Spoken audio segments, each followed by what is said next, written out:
Halo pemirsa, jumpa lagi dengan saya Chakri Miller dalam program Fakta Data. Pekan ini kami menyajikan topik soal kekayaan pangan lokal, fashion Indonesia di kancah dunia, serta mereka yang berjaya di kancah digital. Meski telah berkurang drastis dari 2,2 juta ton pada tahun 2018 menjadi sekitar 16.000 ton saja pada semester pertama tahun 2021, Indonesia masih mengimpor beras untuk memenuhi kebutuhan nasional. Maklum, konsumsi beras per kapita masih 94,9 kg per tahun. Inilah yang antara lain mengilhami Kementerian Pertanian mengampanyekan gerakan konsumsi pangan lokal. Badan Ketahanan Pangan atau BKP Kementerian Pertanian menghitung saat Republik Indonesia berusia 1 abad tahun 2045 mendatang, diperlukan hampir 319 juta ton beras untuk mencukupi kebutuhan nasional. Ini tidak bisa simsalabim karena budidaya pangan berhadapan dengan berbagai kendala, mulai alih fungsi lahan yang cenderung tidak terkendali, lalu krisis iklim yang menyebabkan kekeringan serta gagal panen, hingga pandemi dan ancaman krisis pangan global. Indonesia berupaya memenuhi kebutuhan dalam negeri dengan meningkatkan produksi. Tapi cerita swasembada pangan, utamanya beras, seperti yang pernah dicapai Orde Baru tahun 1984, sekarang menjadi langkah yang terjal. Namun begitu, bukan tidak ada kemajuan. Pada tahun 2020, saat pandemi COVID-19 mulai menghantam planet bumi, Indonesia sanggup memproduksi sekitar 31,33 juta ton beras. Dan pada tahun 2021, BPS memperkirakan produksi beras akan naik sedikit menjadi 31,69 juta ton. Pemenuhan pangan yang bertopang pada beras seperti dipraktekkan Orde Baru masih bertahan hingga sekarang. Beras atau nasi masih mendominasi menu konsumsi masyarakat. Porsinya mencapai 60%-an. Alhasil, polisi berasisasi menyeragamkan konsumsi pangan masyarakat Indonesia. Padahal pangan lokal seperti singkong, ubi kayu, pisang, sagu hingga sorghum juga menyediakan sumber karbohidrat. Dan menengok data tahun 1954 atau waktu Republik masih berusia 9 tahun, sebanyak 22,26% pangan pokok dipenuhi dari ubi kayu. Kemudian 18,9% dari jagung dan kentang 4,99%. Sementara beras lebih kecil dari porsi sekarang, yaitu 53,5%. Artinya, sejarah menunjukkan rakyat Indonesia bisa juga berpaling dari beras.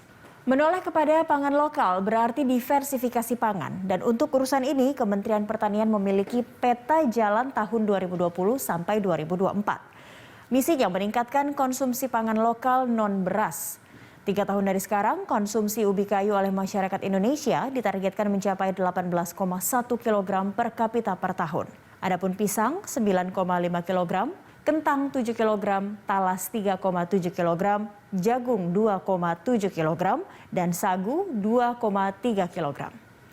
Mari kita cermati kekayaan pangan lokal kita yang tersebar di penjuru Nusantara. Singkong contohnya diibaratkan punya potensi King Kong alias sangat besar untuk menjadi sumber karbohidrat pengganti nasi.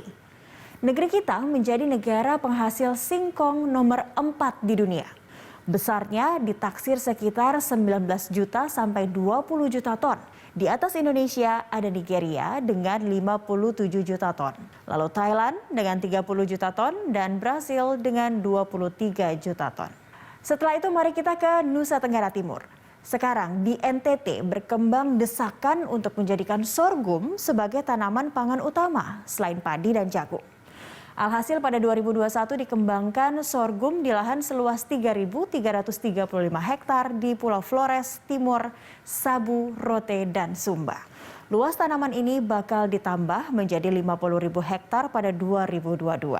Oh ya, asal tahu saja, biji sorghum mengandung 3 jenis karbohidrat, mulai dari pati, gula terlarut, dan serat.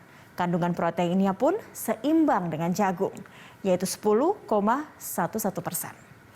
Menurut Marsha Bunga Pabendon, produksi sorghum lokal sekitar 2-3 ton per hektar. Dengan agroekosistem NTT, peneliti di Balitbangtan Kementerian Pertanian ini yakin produksinya dapat menembus 7 ton per hektar.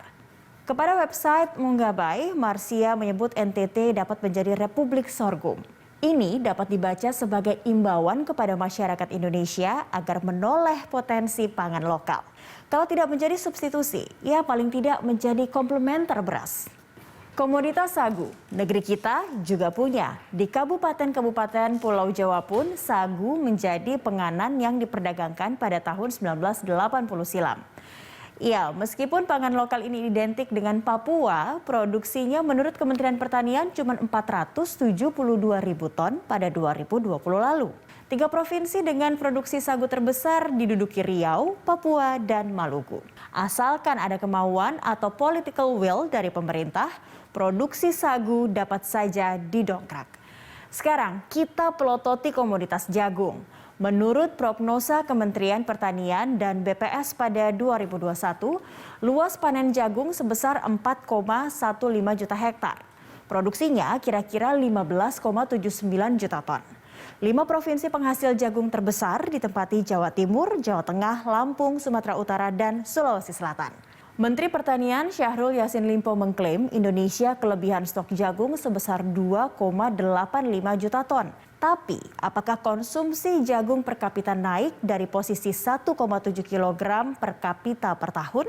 Ini pekerjaan rumah yang belum terjawab. Agar tidak selalu menjadi Republik Beras, program diversifikasi antara lain dengan menggalakkan produksi dan kampanye konsumsi pangan lokal tidak terbendung. Tapi satu hal lain juga ditempuh pemerintah Joko Widodo, yaitu getol membuka food estate atau lumbung pangan.